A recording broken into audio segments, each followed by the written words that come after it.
नगर परिषद की अव्यवस्थाओं और भ्रष्टाचार के खिलाफ विपक्ष का हल्ला बोल। सीकर नगर परिषद की अव्यवस्थाओं और नगर परिषद की सभापति की ओर से शहर की जनता से किए गए वादों और घोषणाओं के समय पर पूरा न होने के विरोध में नगर परिषद में विपक्ष के नेता प्रतिपक्ष अशोक चौधरी ने नगर परिषद पार्षदों के साथ आज पत्रकारों से रूबरू हुए और शहर के विभिन्न मुद्दों को लेकर श्वेत पत्र जारी किया और नगर परिषद प्रशासन सहित सभापति जीवन खा पर अनेक आरोप लगाए। नवभारत समाचार के लिए राजस्थान के सीकर से जगदेव सिंह पवार की रिपोर्ट। आज भारतीय जनता पार्टी विपक्ष द्वारा जो शहरी सरकार के पौने 4 साल का समय हुआ है, कुल मिला के सभापति जी को यहाँ पौने 9 साल का समय हो गया है और पौने 9 साल के दौरान इन्होंने सीकर शहर की जनता के लिए क्या काम किए हैं, जो इन्होंने घोषणाएं करी हैं वो वास्तव में इम्प्लीमेंट हुई कि नहीं हुई, इसको लेकर आज हमने एक श्वेत पत्र जारी किया है। उस श्वेत पत्र के माध्यम से जो भी बजट की मीटिंग और साधारण सभा की मीटिंग के अंदर इन्होंने जो घोषणाएं करी उन पर वास्तविक रूप से कितना काम हुआ, वो सारे जो मुद्दे हमने आज आपके सामने रखने का काम किया है।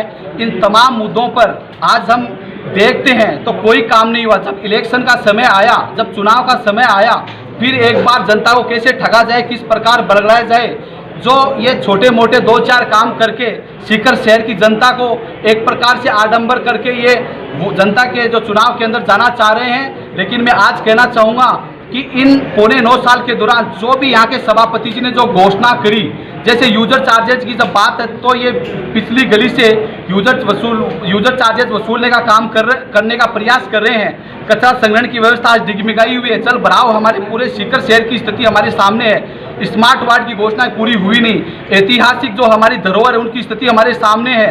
जो भ्रष्टाचार और दलाली की जो आम चर्चा लोगों के अंदर है वो पूरे शहर के अंदर हम देखते हैं कि बिना भ्रष्टाचार के ये कुछ कर नहीं रहे। पार्किंग की बात हो, टैक्सी बस स्टैंड की बात हो, जीवन रेल चलाने की बात हो, निकाय के थाने की बात हो, कचरा प्लांट हो, शैक्षणिक लाइब्रेरी हो, वाईफाई की बात हो, ऑनलाइन पोर्टल के तमाम जो मुद्दे शहरी सरकार के जो सभापति जी ने जो बातें करी उन पर आज वो एक्सपोज हो गए हैं। तब जाकर शहर की जनता के सामने 2-4 छोटे मोटे काम लेकर आ गए।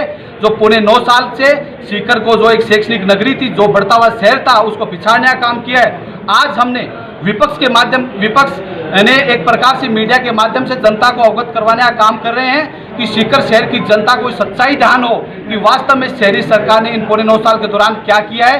ये श्वेत पत्र के माध्यम से आप सबके सामने रखा है। मैं उम्मीद करता हूं कि सीकर शहर की जनता इस बार सजगता के साथ अपना चुनाव के दौरान इनको सबक सिखाने का काम भाई साहब, आप जो है आपकी पार्टी विपक्ष में है, अब आगे इन मुद्दों को लेकर के क्या रणनीति रहेगी?